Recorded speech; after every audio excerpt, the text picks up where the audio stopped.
우리 하늘궁은 세계에서 아마 머지않아 누구야 머스크가 내가 온다고 그랬지? 네. 머스크를 올게 해야 되겠지? 네. 그러니까 머스크가 내 꿈을 꾸게 돼. 어머. 그렇죠? 내가 머스크한테 뭘 주냐면은 내가 머스크한테 꿈에 뭘 전해줬거든. 머스크 꿈에 나타나가지고 올 수 있도록 뭘 전해줬어. 뭘 전했을까? 몰라요. 아이템을 줬어. 아이템. 그러니까 그 아이템을 머스크가 느낄지 몰라. 메시지가 아니고 아이템. 요걸 한번 연구해봐라 이렇게. 그래서 머스크가 이게 신기할 거 아니야. 이게 뭐야 도대체가. 머스크가 내가 재림 예수다 이러고 내가 머스크를 만났단 말이야. 그러니까 머스크가 그걸 느끼겠지? 네. 근데 내가 이걸 한번 해봐라 하고 이렇게 줬거든. 그게 내 이름이야. 내 스티커. 이거 가지면 누구 하는 사업, 우주 사업, 뭐 자동차 사업 안 되는 게 없다. 이거거든. 그러니까 머스크가 내 이름이나 내 사진을 쓸 거 아니야. 그거를 기약하러 오게 되는 거야. 그래서 이 인간 세상에 있는 거는 과학자들이 만들어내는 거는 별로 관심이 없어. 그래서 지금 우주 여행하는 거 하고 있지? 네. 미국의 모든 우주 항공을 머스크가 하고 있어. 근데 저 별에만 관심이 있단 말이야. 근데 그 비밀을 내가 주잖아. 그러니까 왜 우유가 안 섞느냐? 이 원인 하나만 알아봐라. 머스크가 이 안 섞는 우유가 있다니 이게 말이 되냐? 이래가지고 이제 말려드는 거야. 알았죠? 네. 그래서 내가 머스크한테 나타날 때 멋있게 나타났어. 그러니까 머스크가 나를 이렇게 보려고 하는데 깜깜해져 버려 갑자기. 어머. 깜깜해져 버리고 내가 흰 모습으로 확 머스크 앞에 나타나. 그 모습가 사방이 깜깜해지니까 깜짝 놀랄 거 아니야. 네. 근데 뭐가 걸어오니 앞에 점점 밝아지네 나야. 그러니까 어머 천지가 깜깜한데 빛나는 물체가 가까이 오잖아. 그게 머스크가 꿈에 엄청 놀라겠지. 점점 가까이 오니까 자기 앞으로 와서 이걸 한번 해봐라. 이게 뭐예요? 아이템이야. 이거를 너가 해라. 이렇게 명령을 해놓은 거야. 그러니까 꿈에 내가 말한 대로 해버리면 그게 실제 그렇게 나타나버려. 알겠지? 네. 그러니까 이제 머스크는 영적으로 토하는 사람이야. 좀 순수한 데가 있잖아. 아니 그 남아프리카 거지 같은 나라의 거지 소년이 영국 영인 카나다는 남아프리카나 영국 영 카나다는 마음대로 왔다 갔다 할 수가 있어. 그렇잖아. 네. 그러니까 카나다로 간 거야. 그래 힘 안 들이지. 꼬마가 카나다 가지고 꼬마가 미국으로 기어들어가. 미국으로 들어가서 세계 첫 번째 재벌이 됐어. 하고 참 특이한 친구야. 거지였는데. 그래 안 그래? 네. 그 머스크를 하늘으로 오게 해야 돼. 그러니까 머스크에게 지금 내가 준 이 아이템은 머스크가 진짜 흥분할 수밖에 없는 아이템. 왜 화경영 이름만 쓰면 우유가 안 섞냐? 왜 저런 고기가 안 섞냐? 냉장고가 왜 필요 없냐? 이게 뭐냐? 머스크는 그런 캐시마크가 있어. 그렇죠? 그런데 사우디 왕은 관심이 없어. 사우디 왕은. 뭐, 그렇잖아. 뭘 이런 개발하고 싶은 의지가 없고, 뭐, 왕이니까. 뭐, 러시아하고 중동하고 있으면 난리가 나니까. 그 양반은 정신이 없어. 근데 머스크는 오직 우주 사업, 뭐, 이거 하늘에 관계된 거, 뭐, 이런 사업을 좋아하잖아. 그래서 내가 곰곰이 생각하다가 머스크를 딱 택했어. 근데 머스크 얼굴을 딱 보면 내 얼굴이 약간 보여. 머스크가 약간 좀 허황된 데가 있으면서 뭔가 좀 영적인 게 있는데 교회도 안 가고 절도 안 가. 근데 내가 예수다 그러고 나타났으니 얼마나 놀랬겠어. 내가 재림 예수다 이러고 머스크 앞에 갑자기 머스크가 꿈을 꾸는데 내가 나타날 거 아니야. 나타났는데 깜깜한 데서 내가 갑자기 나타나는 거야. 싹 머스크는 아무도 안 보이지. 근데 무슨 불덩어리가 하나 가까이 오네. 점점 올수록 밝아지는 거야. 딱 보니까 허경영이야. 뭐야? 내가 재림 예수다 이렇게 하는 말이 머스크 귀에 딱 들려. 그 정확하게 머스크가 그 꿈을 꾸게 되는 거야. 알았지? 그렇게 캐션 마크가 돼 있는 데다가 미국에서 내 우유 연구하는 5개 우유 연구하잖아. 5개 우유를 연구한다고. 그럼 그 연구한 걸 가지고 머스크한테 그 자료를 페이스북에다가 머스크 면상에다가 탁 보내줘. 그게 페이스북이야. 그러지? 그러면 트위터에다가 올려준단 말이야. 그럼 트위터에서 이렇게 보면 어머 이게 뭐야 이게 허경영이가 그렇게 나타난 거 재림 예수가 맞네. 이렇게 되면 오겠지. 네. 당장 비행기 타고 그냥 인천공항에 와가지고 기자들이 왜 와서 그러면 허경영이 만나러 왔어. 허경영 씨하고 뭐 약속했어요? 약속 안 했는데 하늘공에 가면 있대요. 그럼 오는 거야? 네. 재밌겠지? 네. 그래가지고 나하고 계약을 하는 거야. 재밌죠?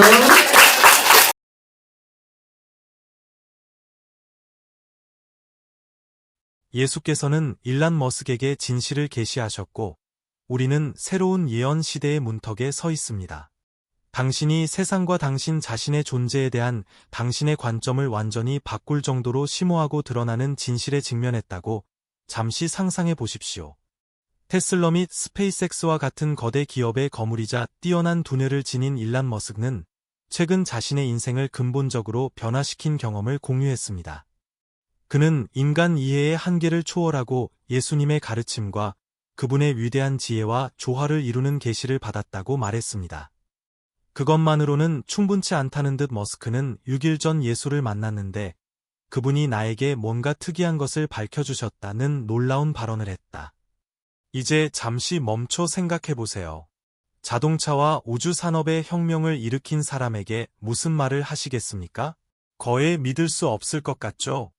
과학 및 기술 분야의 연구로 유명한 머스크는 최근 우리가 듣던 것과는 완전히 다른 개인적인 이야기를 공유했습니다. 예상치 못한 반전은 테슬라와 스페이스X의 천재 머스크가 자신의 집에서 신을 만났다고 주장했다는 점이다. 이 만남은 머스크와 같은 영향력 있고 이성적인 인물이 이례적인 발언을 했기 때문에 특히 가톨릭 신자들과 다른 종교인들 사이에 호기심과 놀라움의 물결을 불러일으켰습니다. 그처럼 저명한 사람이 이 정도 규모의 영적인 경험을 했다는 단순한 생각만으로도 우리의 믿음에 도전하고 우리가 인생에 대해 실제로 알고 있는 것과 우리 눈으로 볼 수 있는 것 너머에 무엇이 있는지 의심하게 만들기에 충분합니다. 이 이야기를 더욱 인상적으로 만드는 것은 머스크가 자신이 이런 만남을 가졌다고 주장했을 뿐만 아니라 이 경험 중에 예수로부터 직접 뭔가 특이한 것을 받았다고 말했다는 사실입니다.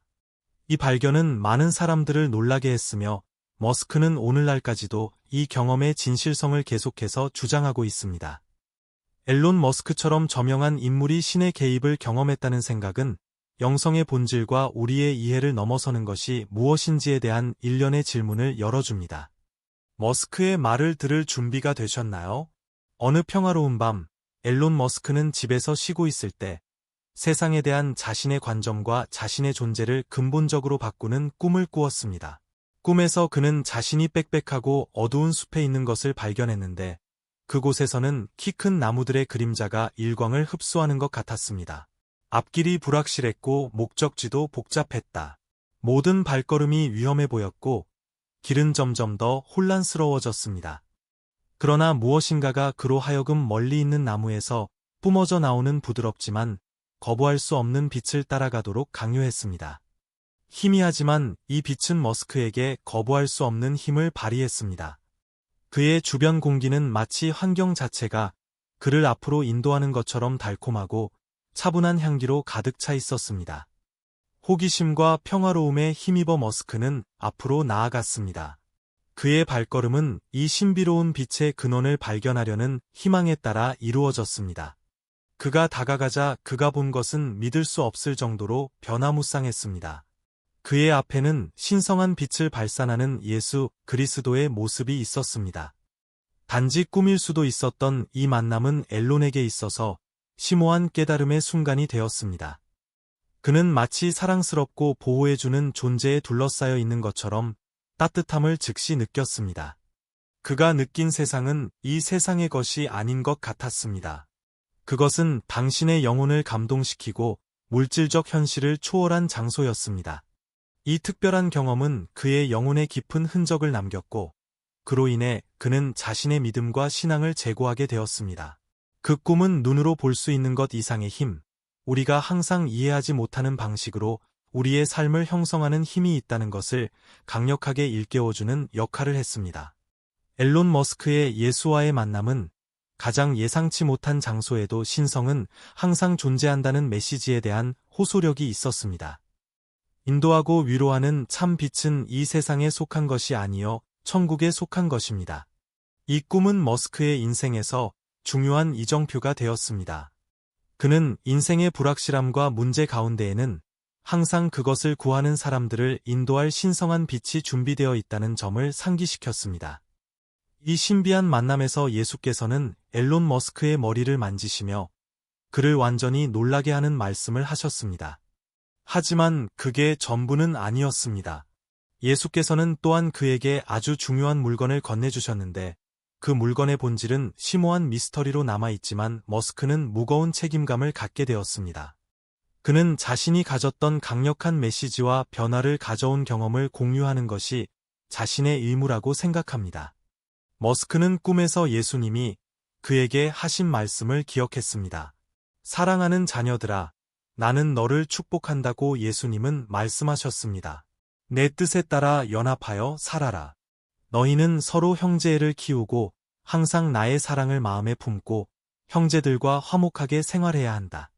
너희가 나의 계명에 따라 일하고 행동하며 나의 법과 도덕적으로 올바른 삶을 살며 거룩한 삶을 사는 자에게 성령의 축복이 부어지느니라.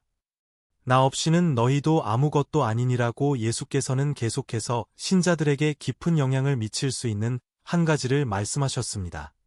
그는 2024년에 일어날 매우 중요한 일에 대해 이야기하겠다고 말했다. 특히 미국 가톨릭 신자들에게 엄청난 사건이 계획되어 있으며 이는 전 세계의 많은 신자들을 전복시킬 것입니다. 그들은 충격에 빠지겠지만 가장 흥미로운 점은 이 사건과 함께 내 사랑하는 자녀들의 집에 나타날 기적적인 기적에 대한 소문이 떠돌고 있습니다. 그래서 예수께서는 제자들에게 집에서 일상 활동을 하면서 이러한 장면을 상상해 보도록 요청하셨습니다. 갑자기 주변에 특별한 존재가 느껴지고 방을 가득 채우는 깊은 평화와 친절의 느낌이 모든 것을 더욱 신성하고 신성한 것으로 변화시키는 것을 느낄 수 있습니다. 이 발표는 경고일 뿐만 아니라 기꺼이 그렇게 하려는 사람들에 대한 부르심이기도 합니다. 이런 특이한 사건 중에 일어날 축복을 받기 위해 영적으로 연결되고 열려있는 것입니다. 성경에서 예상치 못한 때에 기적이 일어나는 것처럼 예수님께서는 큰 사건이 곧 일어날 것이므로 믿음을 잃지 말라고 경고하십니다. 머스크는 이 신성한 경험을 공유하면서 자신이 명령받은 대로 행할 뿐만 아니라 이 메시지가 수백만 명의 마음에 닿을 수 있는 도구로 자리매김하여 신앙의 쇄신을 고취하고 앞으로 다가올 일에 대해 신자들을 준비시킵니다. 너희는 내가 줄 준비가 되어 있는 신성한 축복을 받기 위해 자신을 열 것이다 라고 예수께서는 말씀하시며 이 연합의 중요성을 계속 강조하셨습니다. 기술과 과학에 대한 선구적인 공헌으로 전 세계적으로 알려진 일란 머스크는 꿈에서 예수님을 만났다고 주장하여 많은 사람들을 놀라게 했습니다. 이 특이한 발견은 종종 대조되는 것으로 여겨지는 두 영역인 과학과 신앙 사이에 가능한 화해에 대해 생각하게 합니다.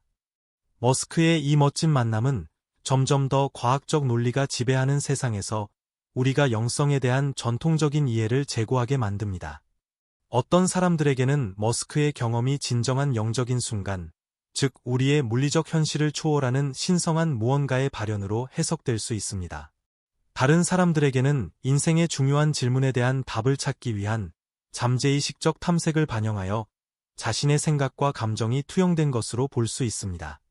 우리가 이 이야기를 어떻게 해석하든 이 이야기는 보편적인 진실, 즉 의미에 대한 끝없는 탐구와 우리보다 더 큰 무언가와의 연결을 강조합니다. 물질에 대한 강조와 보이지 않는 것에 대한 회의가 지배하는 시대에 우리는 살고 있습니다. 하지만 이와 같은 메시지는 우리가 생명과 우주에 대해 아직 이해하지 못한 부분이 많다는 사실을 상기시켜 줍니다. 그러나 종교에 대한 회의론이 널리 퍼져 있음에도 불구하고 앨런 머스크는 많은 사람들을 놀라게 했습니다. 최근 한 인터뷰에서 머스크는 기독교 가치를 깊이 반영하는 한마디를 표현한 바 있는데, 이는 많은 신자들의 마음에 울려 퍼지는 뜻밖의 발언이었다. 그는 하나님의 아들의 가르침에 담긴 불멸의 지혜를 인정하면서 예수 그리스도께서 가르치신 원리에 동의함을 표명했습니다. 특히 과학적 논리와 기술 혁신을 따르는 사상가로서의 머스크의 경험을 고려할 때 이 발견은 많은 사람들에게 충격으로 다가왔습니다. 그의 말은 물질주의와 과학이 점점 더 지배하는 세상 속에서도 그의 성격에 좀 더 사색적인 측면을 드러냈고 영적인 것에 대한 개방성을 시사했습니다. 언뜻 보기에 신앙과는 동떨어져 보이는 사람들도 예수님의 가르침을 받아들이는 것은 과학과 영성의 교차점과 그리스도께서 심어주신 도덕적 가치가 어떻게 가장 큰 사람들에게도 지속적으로 깊은 영향을 미치는지에 대한 중요한 질문을 제기합니다. 합리적인 마음과 우리 시대의 혁신가. 기술적 공헌과 미래 비전으로 널리 알려진 머스크는 예수님의 가르침의 지혜를 인식함으로써 영적인 진리가 과학적 진보와 공존할 수 있음을 상기시켜 줍니다. 예수께서 시간을 초월하는 원칙인 다른 사람을 사랑하고 용서하는 것에 대해 설교하신 것처럼 머스크는 그의 주로 세속적인 관점에도 불구하고 이러한 가르침에서 가치를 발견한 것으로 보입니다. 이러한 성찰은 지식과 기술에 대한 탐구가 반드시 신앙과 영적 가치에 모순될 필요는 없다는 사실에 대해 생각하도록 격려합니다. 오히려 그들은 서로를 보완하여 미래를 형성하는 혁신을 위한 도덕적 기반을 제공할 수 있습니다. 앨런 머스크는 이러한 가르침을 우리의 세계관에 통합하여 과학과 종교의 관계를 다시 생각해 보도록 권유하며 혁신을 주도하는 사람이라도 예수 그리스도의 말씀에서 지혜를 찾을 수 있음을 보여줍니다. 이제 화성 식민지화와 전기차 개발에 참여하는 사람이 예수 그리스도를 논하고 있다고 상상해 보십시오. 억만장자가 발언을 하면 세상이 주목한다. 그러나 우리가 뛰어들기 전에 우리는 하나님의 형상과 모양대로 창조되었으며 도덕성과 양심을 부여받았습니다. 그러므로 우리는 이 사람들의 인간성에 초점을 맞추는 것이 필수적입니다. 그들은 부나 지위의 깊은 인상을 받을 수도 있지만 다른 모든 사람들과 마찬가지로 충만하고 의미 있는 삶을 살고 싶어 합니다. 머스크의 말과 예수 가르침의 영향을 되돌아보며 우리는 참된 지혜는 진리를 인식하는 것뿐만 아니라 그에 따라 생활하는 것임을 기억하면서 그 진리를 우리 삶에 적용하도록 부르심을 받았습니다. 머스크는 다른 쪽 뺨도 대라, 용서하고 겸손하라는 예수님의 가르침을 받아들이고 이를 삶의 지혜로운 원칙으로 여겼습니다. 종교를 비판한 사람으로서는 놀라운 일입니다. 그는 자신을 그리스도인이라고 공개적으로 밝히지는 않았지만 그의 말에는 상당한 무게가 있었습니다. 머스크가 기독교와 거리를 두게 된 이유 중 하나는 많은 기독교인들이 예수의 가르침에 따라 살지 않는다는 생각 때문입니다. 그러나 그가 의심을 품더라도 성령께서 그의 삶에 역사하셔서 그를 더 깊은 영적 여정으로 인도하실 가능성이 있습니다.